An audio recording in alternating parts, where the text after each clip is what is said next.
Good morning, friends. I believe you're doing really good, and I pray God will continue working into your beautiful lives.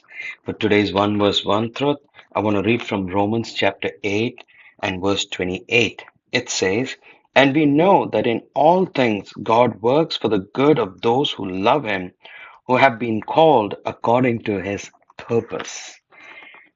Now, it is amazing. There are certain times when you and I become down, discouraged, disappointed, overwhelmed. Things happening around us may not look appeasing, may not be exactly the way we planned or thought about it.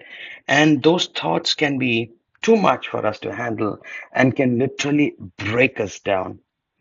But the beauty is, as Paul says, God works for the good of everyone who loves Him.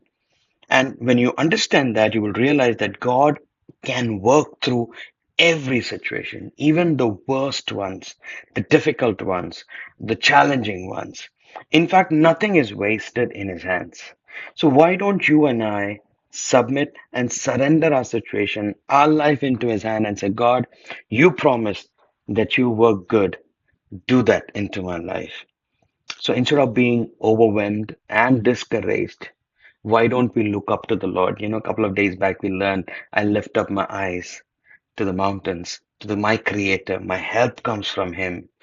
Same way, why don't you and I look beyond our situation and trust that God who is able to work through every situation of yours. No matter how difficult it is, He is faithful to work. And in fact, every situation of yours is never going to get wasted. God is going to work through it. And God is going to work for your good. Even this very moment, in this very situation, trust His plan. Stay hopeful. God is a good God, faithful God. Have an amazing day. May the Lord lead you wonderfully.